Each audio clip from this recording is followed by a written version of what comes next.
Hello friends, मैं Mohammad Shahdullah, assistant professor Valmiki BEd college Vaishali, BEd प्रथम वर्ष, course 2 contemporary India and education, unit 4 का topic है प्लेटो का जीवन परिचय, शिक्षा दर्शन, शैक्षिक उद्देश्य के बारे में आज हम लोग पढ़ेंगे। ठीक है ना। जीवन दर्शन। प्लेटो, महान यूनानी दार्शनिक प्लेटो का जन्म 427 ईसा पूर्व में एथेंस के एक कुलीन परिवार में हुआ था। उनके पिता एरिस्टोस्टोन एथेंस के अंतिम राजा कोडर्स के वंशज तथा माता पेरिक्तियोन यूनान के सोलन घराने से थी। प्लेटो का वास्तविक नाम एरिस्टोक्लीज था। उसके अच्छे स्वास्थ्य के कारण उसके व्यायाम शिक्षक ने इसका नाम प्लाटोन रख दिया था। प्लेटो शब्द के यूनानी उच्चारण प्लातोन है तथा प्लातोन शब्द का अर्थ चौड़ा चपटा होता है। धीरे धीरे प्लातोन के स्थान पर प्लेटो कहा जाने लगा। वह आरंभ से ही राजनीतिक बनना चाहते थे, लेकिन उसका स्वप्न पूरा न हो सका और वह एक महान दार्शनिक बन गए। प्लेटो के जन्म के समय एथेंस यूनान का महानतम राज्य था, लेकिन लगातार 30 वर्षों तक स्पार्टा और पेलोपोनेसिया के साथ युद्ध ने एथेंस की प्रतिष्ठा मिट्टी में मिला दी। 404 ईसा पूर्व में एक क्रांति द्वारा एथेंस में लोकतंत्र के स्थान पर 30 निरंकुशों का शासन स्थापित हुआ। प्लेटो को शासन में भाग लेने के लिए आमंत्रित किया गया, लेकिन प्लेटो ने शासन में भाग लेने से इनकार कर दिया। शीघ्र ही दूसरी क्रांति द्वारा एथेंस में 30 निरंकुशों के स्थान पर पुनः प्रजातंत्र की स्थापना की गई, लेकिन इस शासन के दौरान सुकरात की मृत्यु ने उसके दिल में प्रजातंत्र के प्रति घृणा पैदा कर दी। प्लेटो का जीवन परिचय। जीवन दर्शन। प्लेटो का शिक्षा दर्शन। सुकरात एवं प्लेटो के पूर्व सोफिस्टों का प्रभाव था, पर उनकी शिक्षा अव्यवस्थित थी तथा इससे कम ही व्यक्ति लाभान्वित हो सके थे, क्योंकि सोफिस्टों द्वारा की जाने वाली शिक्षा निःशुल्क नहीं थी। इसे शुल्क चुकाना पड़ता था। सोफिस्टों ने शिक्षा के उद्देश्य को सीधी उपयोगिता पर जोर दिया। इससे भी लोगों के मन में घृणा का पात्र बने, क्योंकि ग्रीस की प्रवृत्त जनता शिक्षा को अवकाश हेतु प्रशिक्षण मानती थी, न कि जीवन के लिए भरण पोषण का माध्यम। पेलोपोनेसियन युद्ध में एथेंस के लोगों ने सोफिस्टों की शिक्षा के परिणाम माना। फलतः उनका प्रभाव शिक्षा छिन्न हुआ और सुकरात तथा उनके योग्य शिष्य प्लेटो को एक बेहतर शिक्षा व्यवस्था के विकास के लिए उचित पृष्ठभूमि मिली। मानव इतिहास में शिक्षा के संबंध में प्रथम पुस्तक प्लेटो द्वारा रचित रिपब्लिक है, जिसे रूसो ने शिक्षा की दृष्टि से अनुपम कृति माना। इसके अतिरिक्त लॉज में भी शिक्षा के संबंध में प्लेटो के विचार मिलते हैं। तत्कालीन प्रजातंत्र हो या कुलीन तंत्र, राजनीतिक स्वास्थ्य की पूर्ति का साधन बन गया। संयंत्रों, संघर्षों तथा युद्धों की जगह समदर्शी शासन, जो नागरिकों के बीच सद्भावना को बढ़ा सके, कि महान उद्देश्य की प्राप्ति के लिए प्लेटो ने एक नए समाज की रचना आवश्यक माना। इस तरह के समाज की रचना का सर्वप्रमुख साधन प्लेटो ने शिक्षा को माना। समाज संघर्ष विहीन तभी होगा जब अपने अपने गुणों के अनुसार सभी लोग शिक्षित होंगे। प्लेटो ने शिक्षा को अत्यंत महत्वपूर्ण विषय माना है। द रिपब्लिक में प्लेटो इसे युद्ध का संचालन एवं राज्य के शासन जैसे महत्वपूर्ण विषयों में से एक मानता है। द लॉज में शिक्षा को प्रथम तथा सर्वोत्तम वस्तु माना है जो मानव को प्राप्त करनी चाहिए। द क्रीटो ने अपनी बात पर बल देते हुए प्लेटो कहते हैं, वैसे मानव जो बच्चों को जन्म नहीं देना चाहिए जो उनकी उचित देखभाल और शिक्षा के लिए दृढ़ नहीं कर सके। जैसा कि हम लोग देख चुके हैं कि आदर्शवादी विचारक भौतिक जगत की अपेक्षा आध्यात्मिक या वैचारिक जगत को अधिक वास्तविक और महत्वपूर्ण मानते हैं।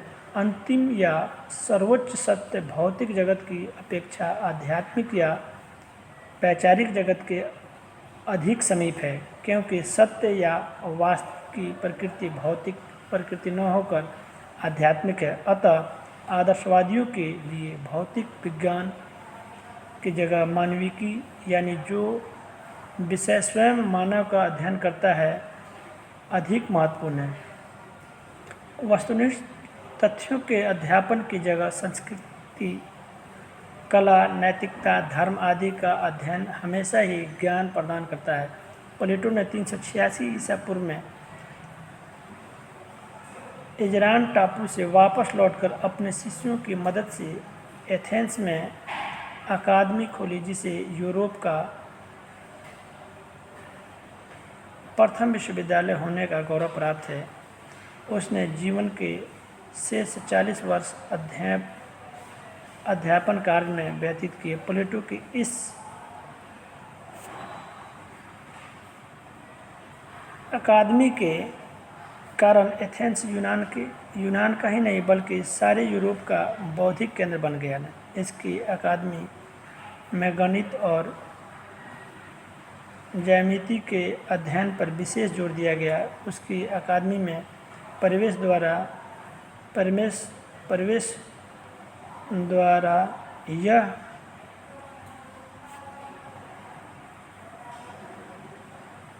वाक्य लिखा था कि गणित के ज्ञान के बिना यहाँ कोई प्रवेश करने का अधिकारी नहीं है। यहाँ पर राजनीतिक, कानूनवेत्ता और दार्शनिक शासक बनने की भी शिक्षा दी जाती थी।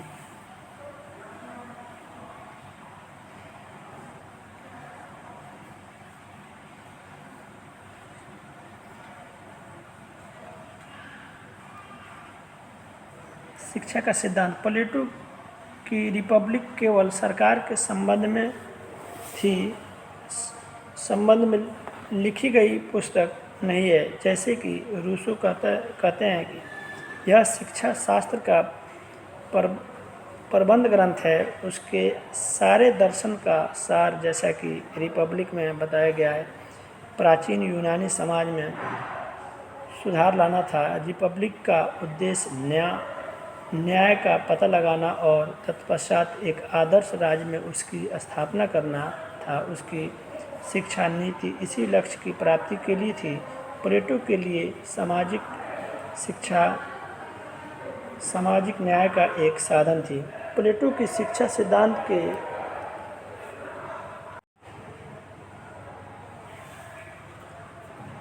उसके राजनीतिक सिद्धांत के लिए भी महत्वपूर्ण है। अपने गुरु सुकरात का अनुसरण करते हुए पेड़ों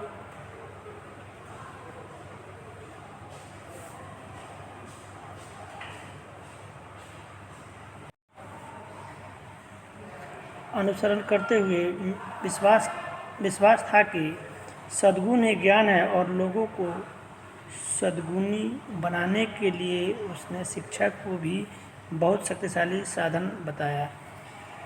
प्लेटो का यह भी विश्वास था कि शिक्षा मनुष्य के चरित्र का निर्माण करती है और इसलिए व्यक्ति के व्यक्तित्व के विकास के लिए उसकी प्राकृतिक क्षमताओं को बाहर निकालने के लिए आवश्यक है।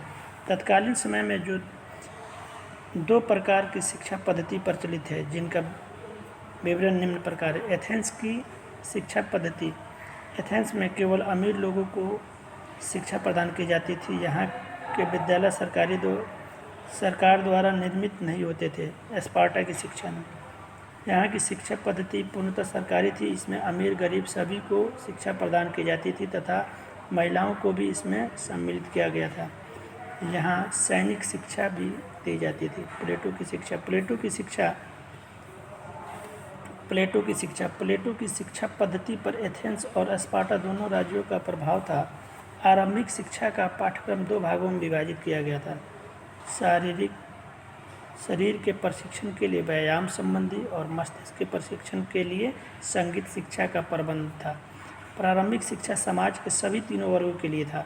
20 वर्ष की आयु के पश्चात एक परीक्षा होती थी। 20 वर्ष की अवस्था के बाद जिन लोगों का उच्च शिक्षा के लिए चयन होता था, यह लोग थे जिन्हें संरक्षक वर्ग, सैनिक और शासक में 20 वर्ष से 35 वर्ष की आयु के बीच उच्च पदों पर कार्य करना था। इन दोनों वर्गों को व्यायाम तथा संगीत संबंधी शिक्षा अधिक दी जाती थी। व्यायाम संबंधी अधिक शिक्षा सैनिक वर्ग को दी जाती थी तथा संगीत संबंधी शिक्षा शासक वर्ग को दी जाती थी। उनके पाठ्यक्रम संबंधी सामग्री के लिए केवल वैज्ञानिक अध्ययन, गणित, खगोल विज्ञान और तर्कशास्त्र को ही चुना गया था। 35 वर्ष के बाद विद्यार्थी साहित्य चिंतन तथा अनुभव हेतु विदेश भ्रमण को जाते थे। इस 50 वर्ष की शिक्षा को प्राप्त करने के बाद विद्यार्थी